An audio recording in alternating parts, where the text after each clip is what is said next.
The Blazing Sun Tier 5 Desperado Monkey is here, and what a name it is for a Tier 5 tower, the Blazing Sun. I mean, honestly, all of these Tier 5 Desperado Monkeys sound really cool. The Golden Justice, the Desert Phantom, come on, this is like straight out of Hollywood. So, some of you guys might have already watched some videos and you've seen how this tower works, but today, let's do a deep dive into the entirety of the top path Desperado Tier 5 tower. We're gonna be going for all of these paths. We're gonna be making a single video on the middle path and the bottom path as well, but let's start things off with the top cross paths. We're playing a game on medium mode, by the way, but we're gonna be going up to round 100, and I just wanted to test this guy. Let's see how good he is. So the top path Desperado tower attacks with a revolver, and this one wants to be kept away from Bloons because the quick draw upgrade makes him attacks faster the further the Bloons are from Desperado. That's, by the way, one of the reasons why we're playing on this map on Tinkerton. There's this beautiful spot in the middle that he's far away from the track on all sides, but we are gonna need to get a little bit of extra damage and some upgrades, it seems like, because he's leaking around nice. So let me get the standoff upgrade. This is a really interesting one because he attacks faster the fewer Bloons are in radius, but then if you increase his radius, then obviously he's gonna have more Bloons in his radius. So I'm not sure how you play around this one exactly. I've been kind of thinking about it, and I guess the only thing that you want to be doing is just getting rid of the Bloons as fast as possible, or just keeping them outside of his range, I was thinking. Alright, so I think we're gonna have money for Eti on this round. We might be able to stop some leagues, but yeah, this tower is kind of, honestly, the top cross path in its entirety, kind of whack versus like these early rounds for sure. I mean, to be fair, this is a single target oriented type of a tower, so you know, it's not expected for it to be able to deal with all these groups of Bloons. But ever since the early access, I've always felt like this top cross path might be the weakest one out of all of them, honestly. Alright, so still leaking a little bit, but I think the leaks are gonna stop once we buy the big iron. So basically, the big iron is a really cool upgrade because it upgrades the pistol to a 6-shot revolver, but I think it also gives +1 damage to the shot. So it's gonna be like 6 shots and then a pause, and then 6 shots and a pause instead of 2, but it's also gonna do +1 damage. So that is gonna be really good. Actually, we need to use the ability because we have 5 lives left. Alright, getting super close, but finally we get the money for the big iron. So you guys know what? I am actually gonna buy it. It is time for us to upgrade the damage, and yeah, look at this thing. So he actually does get +1 damage when we get the big iron. That is really good, but how much of a damage improvement is this? Actually, I don't know. I feel like having him a first is probably not the best idea, right? Alright, so let's do a couple of things. Actually, we are gonna need to get a second discount village, so let's buy it up, and I think for this round we're gonna have to use Eti's ability, right? I mean, this guy absolutely sucks versus these huge waves of Bloons. I'm still keeping him on strong, so he's destroying the yellow Bloons and he's turning them into blue ones, but I think we need to use the drones in order to clean up a little bit. Yeah, there we go. Oh, and by the way, this guy cannot pop lead Bloons by himself, so you're gonna need an alchemist, so let me just give him the AMD, and I think we still keep him on strong, right? Especially once you buy the twin 6s. This is $5,500, so this is definitely not like one of those super expensive tier 4 upgrades. Yeah, like the whole theme of this Desperado top path is that he's supposed to be a cheap and affordable tower, which is going to be single target oriented, and honestly, the way that I'm thinking about him is somewhere along the lines of like a glorified sniper with limited range, right?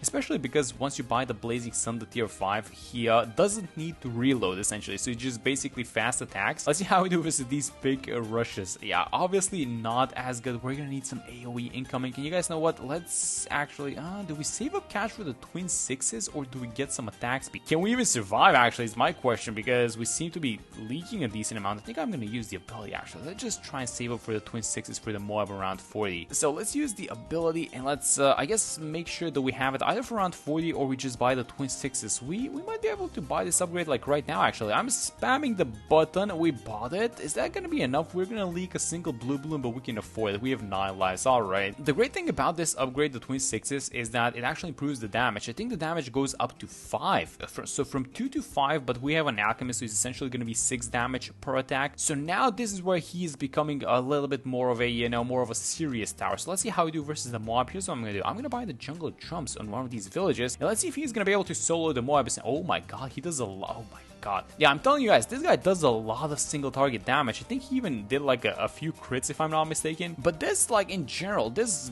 top crossband, the entire div, is like a really simple one, isn't it? I mean, every single upgrade is just like extra damage. Like, it's extra damage, it's more attacks, it's more guns, or whatever it is. So it's a very simple, very straightforward one. I'm keeping it on strong, by the way, versus around 49 and all these ceramics, and this is getting a little bit unpleasant for sure. You know what? I think we should keep him on strong, as weird as that sounds. You know, there's like a huge wave of Bloons. These damage numbers have, by the way, been planned very well by Ninja Kiwi, because the twin 6s essentially do 5 damage, but when you give it an alchemist, it's 6, and one ceramic Bloon has 18 HP. So essentially, you have 2 attacks which are being spent on the ceramic layer, and then they break up into like a white or a black Bloon, which also can get one shot. Let's watch him versus 54. A couple of mobs and ceramics incoming in this one, so this is like a just basically what you see in the 50s in general. And then we do have the money for the Blazing Sun, but I want to chill for a second. So yeah, this guy's leaving a lot of small Bloons.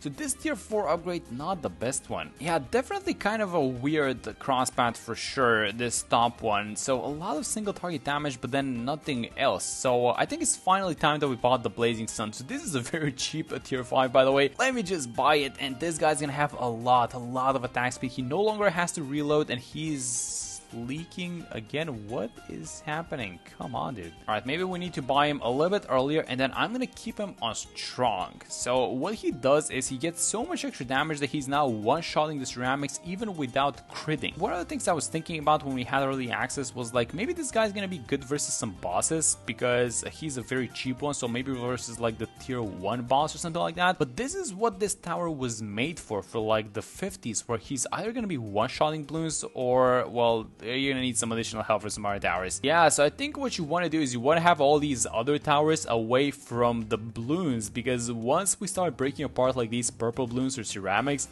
this guy's gonna run into so much trouble. Alright, so let's play the game like that. Let's just keep this guy away from other towers. So let's see how we do on 63. He is one-shotting all these waves. That was actually so satisfying to watch. Look at him struggle versus all these lead Bloons, though. He does need the AMD buff, so we can do something called AMD stacking, actually. So let's go like this. I think you can throw in like at least 2 AMD alchemists, and basically the AMD buff stacks on top of each other from different alchemists. It doesn't work for the brew, it only works for the AMD one, but basically we only need the lead popping power for now. So yeah, definitely. Look at this thing, by the way. He applies a DPS effect when he attacks continuously, as far as I can tell. Yeah, just take a look at how good this guy is when he's working alone. I mean, no other towers interfering. Let's actually give him a helping hand. Let's play it like that. So here's what I'm gonna do. I'm actually going to be buying a glue. We're going to be buying a relentless glue. So the only thing that we want to do is we want to keep the Bloons outside of his range, as far away as possible, so that we get the max attack speed. Is this actually working around like 95? I mean, he is set on first, and the Bloons are right about to enter his range. So this is where he's got max attack speed essentially, and he doesn't see a lot of Bloons in his radius, so that's like even more attack speed. And yeah, it seems like he dealt with 75 by himself, barring, you know, some of these Bloons being broken apart. Like the Etty drones seem to be doing a little bit. That's annoying. Alright, 76, he's gonna be one-shotting all these guys, so as long as we can keep them in place, he's just gonna slowly... Oh yeah, that's so satisfying with the relentless glue.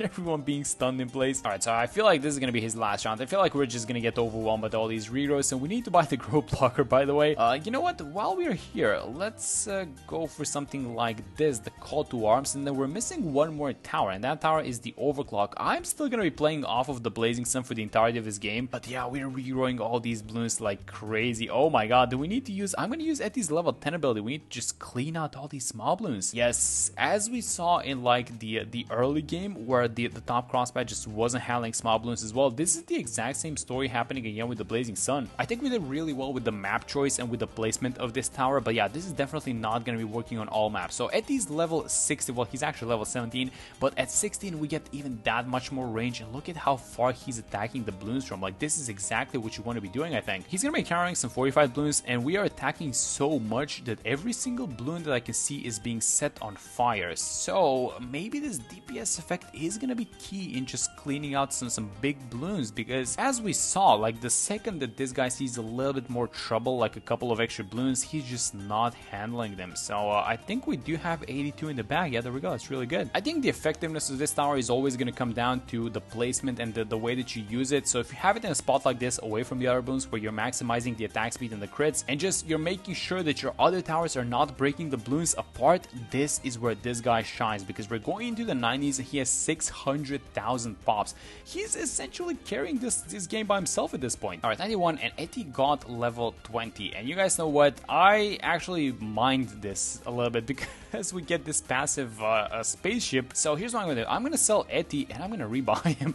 And I'm gonna buy level 2 with $100 because we need to get the range increase. But basically, I just want to be playing off of the Blazing Sun, and I don't want to have these drones or the UCAV or anything interfering with the Blazing Sun because I think he has it, guys. Yep, I trust the Desperado, guys. I feel like we might be able to pull this thing off by using him as the main DPS. $50,000. Let's buy some stuff to prepare ourselves for round 95 and all those DDTs. So the first thing that I'm going to do is I'm going to buy a Bloons Sabo, and then do we have money for a Homeland? Yes, we do. Okay, let's get it as well. I was just thinking when we got the early access, but the way that this tower works for me is something like a 303 sniper, which I guess it can one-shot ceramics, but it also doesn't attack as fast. You know, so it's like a 303 sniper, but the range is also not like global. I don't know, very, very interesting the way that this tower works. He's obviously doing the thing, but he's eliminating all these balloons like very slowly, like one by one. So I keep having him set on first, and he's obviously got the damage if you let him just attack for a long enough time. Let's actually use the Homeland. Let's see if he's gonna take out 94. Let's also buy a Snowstorm Ice, which is gonna be nice for 95 and 99, all the DDTs. Just having a freeze always helps, I guess. And our boy is very slowly doing it. Oh my god, our sniper, our limited range sniper is barely doing the thing. Let's use the Sabo. How are we doing with the pops? 850k. Alright, that's actually not even that bad, guys. He's still set on strong. Eti's not doing any damage because we rebought him. The Alex are not doing any damage. So yeah, this is only the Desperado doing everything by himself. He is struggling. He's fighting for his life, and he does get 94 down. That's really good. Alright, so 95 incoming. As soon as these DDs are out, we're gonna start by using the Sabo, and once we've dealt with the small balloons, actually he's gonna start focusing up the big ones. Let's use the Homeland ability as well because we're gonna need every little bit of damage that we can get. I think the Sabo ended. Oh my god, let's use the Snowstorm now. Just keep everyone in place. Is this guy still attacking like purples from the start of this round, or what is even happening? Because I see a million DDTs. Do we even have this thing? I mean, thankfully all of them are getting stunned, and now he's focusing down the DDTs because they are first. And yes, he actually does deal with 95. That's ridiculous. This is 96. This is a very messy round, so a lot of balloons, like in terms of quantity, but not that many fortified balloons. Only just a couple of fortified mobs at the start, which we did deal pretty quickly with them, honestly. Use the Homeland. Let's just get a lot of extra damage going, and I think I'm just gonna use the Snowstorm. Just freeze these guys for a tiny bit. I know it's not gonna do too much, but we're gonna need to just keep them in place for as long as possible. I'm gonna get the Sabo in as well, and then how is everything looking? All of these small balloons have been dealt with. Now it's only the ZMGs. Let's use the Homeland. Let's check the pops. We crossed the 1 million mark, guys. We actually did it. Oh my god, are we getting two? Probably not. Well, at least probably not with the Blazing Sun, right? Alright, one last Homeland, and I think we absolutely have 96. And then once we've dealt with 96, I think the last 3 rounds are gonna be key into this entire run. Alright guys, so 98, and I'm just gonna give you my take on this one. We are probably going to lose on this round, and it's not because that we're not eventually gonna have the damage, because he's still like dispatching all these balloons like with no issues. The problem is he has absolutely no AoE, so he's gonna take like a very, very long time to pop everything. We don't even have that much cash to play around with, and everything else I buy, I think we should be focusing on just buying stuff that are gonna help the Desperado instead of buying more damage, if that makes sense. So let me just get the Sabo going, just keep going at it. As soon as the Sabo ends, I'm just gonna quickly use this Snowstorm ability. We do have the money for the absolute zero, which I don't think that we're gonna need, and we're still trying to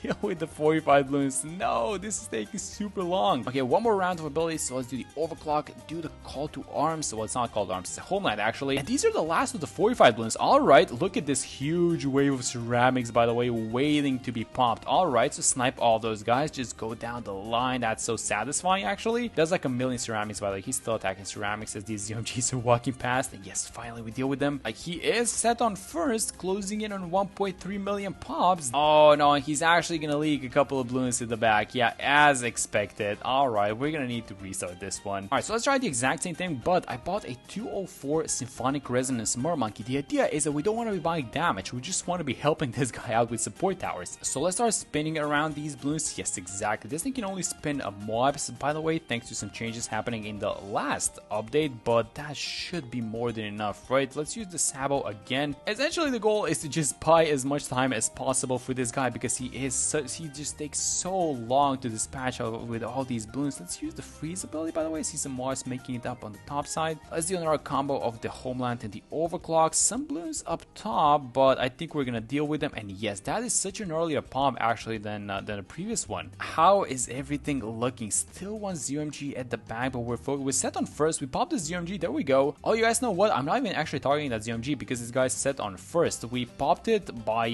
just the DPS AoE that this guy applies, which is really funny. All right, so one more Sabo. This is getting so close. Let's get the Sabo, then we're gonna get to one more Overclock plus Homeland combo. Are we actually gonna do it like this? This is gonna be the most ridiculous one.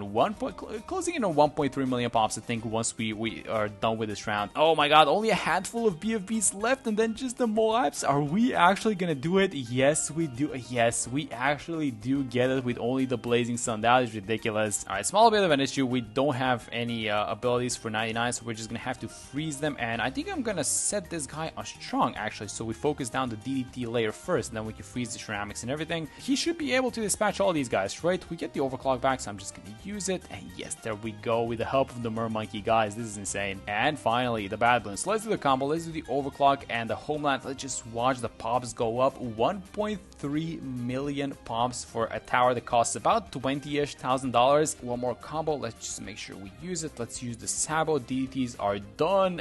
And yeah, it's only gonna be like these insights, which we should be able to take care of, no problem. As long as we pop the ZMGs, like everything is get pulled into the Monkey. Let me use the Absolute Zero ability, which I just bought. One more combo, and guys, I think we actually do have it. Yes, there we go. Ending the game with 1.35 million pops. So I think we're gonna end the video right here. The Blazing Sun is really fun, and I can't wait to try out all the other tier 5. So make sure you subscribe to the channel. Thank you guys so much for watching this video, and I'm gonna see you all in the next one.